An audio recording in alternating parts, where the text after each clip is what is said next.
Hey, ladies and gentlemen, this is Chris Sost, and I just wanted to take this opportunity to thank you so much for tuning into today's episode.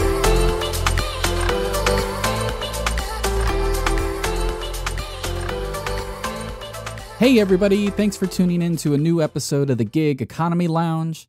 Today we're going to be talking about the news out of New York City. According to the TLC data, so that is the Taxi and Limousine Commission of New York, their data indicates that there has been a slowdown above and beyond the normal slowdown that happens. So before everybody goes, oh, it's the summertime, look, the TLC has been tracking data on the rideshare companies, in particularly Uber and Lyft, since well into 2016. So this is nothing new for them to have this kind of data. This isn't Uber's data. This isn't what Uber's telling them. This is the numbers that they are tracking. They're in a really unique position with how they set everything up and how Uber agreed to allow, or all the TNCs allowed the TLC to track raw data. So according to the TLC, Uber Technologies completed 15.9 million trips in May in New York City. That's down 8% from March, according to Bloomberg News analysis of the data from the city's Taxi and Limousine Commission. At the same time, Lyft made 4.7 million trips, which is 17,000 fewer trips than its peak in March. The slowdown comes nearly 6 months after city officials passed the nation's first minimum wage rule for drivers of the companies, pushing up prices for passengers as a result. Now, a lot of people will say they didn't have to push up the prices. What most people don't understand is every single ride right now is being subsidized. Every single one. So whenever there's an increase in costs anywhere, at this point, Uber has to raise prices.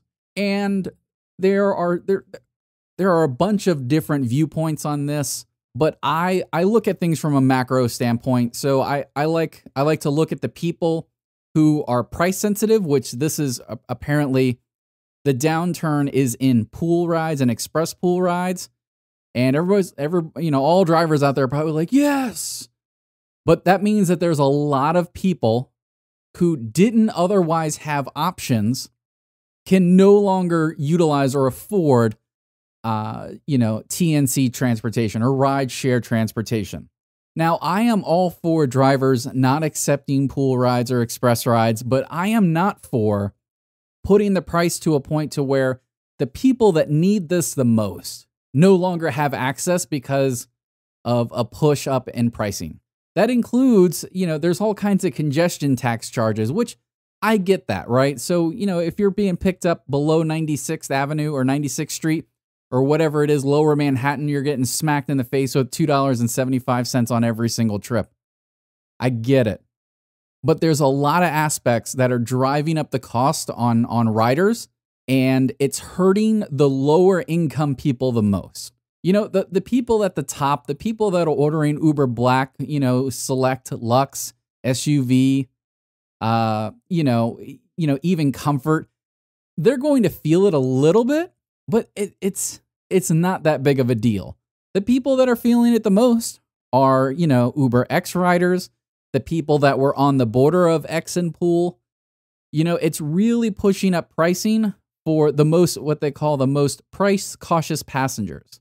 Now, according to the TLC's data, following the wage rule, both Uber and Lyft announced that riders will see increased fares as a result. The rise in prices appears to be affecting the company's most price-sensitive consumers. For Uber, the impact of increased fares has been most visible in the growth of pool trips, the most affordable trip option, where one shares a vehicle with other riders. So this has a lasting effect, right? Because in order for Uber drivers to be busy, in order for Uber not to take the same route as Lyft when it comes to, if you're not in a busy area, automatically logging you off in New York City, these pool trips have to continue to increase. That way you can, the ride volume will continue to grow, and thus drivers who are, licensed to drive in New York City will have no problem picking up rides. And Uber will have no problem subsidizing, what they need to on fares in order to meet the city's minimum wage. This is a really interesting story. I originally posted it on Facebook, I believe, yesterday. And there was a whole lot of people that said, oh, well, it's the summertime. And I realized that we're all in different markets, right? So I'm in Florida. There's people out in California. There's some of us that live in college-heavy towns, et cetera, et cetera. New York City, like I said, if you go to the article, Bloomberg did a really good article. They actually show you the data point, and it's a noticeable blip. Now, you see a little downturn each year, in 2017, in 2018. But in 2019, there's a sizable dip. And the question that comes out of this is this something long-term that people have to look at? Coming from economics, I can tell you that for every action that's taken, there's an equal and opposite reaction. Every time, no questions asked, especially in the market. So it goes without saying that the higher prices go, the lower the volume will get. Where Uber can keep prices lower on the shared rides. Why? Because the more people that they can pack into shared rides, the cheaper the fare is for the rider, but the lower the subsidy they have to pay. Because if they can put 2 or 3 accounts in a car and, they're paying what an UberX would pay, then obviously it's significantly cheaper for everybody in the car. They can charge a little bit more on each person, and thus everybody's happy. The driver makes minimum wage, and Uber doesn't have to subsidize the rides as much. That surcharge also gets split 3 different ways or 2 different ways or however many ways for people inside the vehicle. And I really do, I want to bring up what Lyft did back in June 27th, which is they started limiting access to their platform. They, by far, have the lowest volume of rides of the two. I mean, it's not even close. Like, they're like 40% of what Uber does. But yet, their utilization rate is equal to Uber, which means they have to subsidize every single ride more than Uber does. So if everybody was wondering why Uber really didn't fight New York City's, minimum wage, it's because they seen how the TLC was setting it up, and they just seen an opportunity for the government to kill their competition for them. Like, it's not even Uber attacking Lyft and setting all these high barriers and making it difficult on Lyft and Juno for that matter. These small companies should have a different utilization rate than Uber.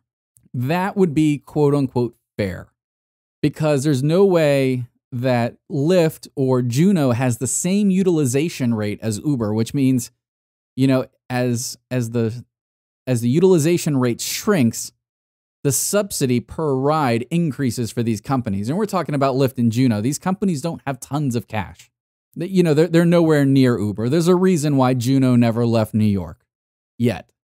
But I don't foresee them leaving, New York anytime soon, even though they were acquired by the Israeli conglomerate Get. So, moral of the story is, we're watching things unfold out in California, which is cool for California drivers. Like, if you're all for, codifying the Dynamax decision, that's cool, man. Like, obviously things are going to play out however they're going to play out in California.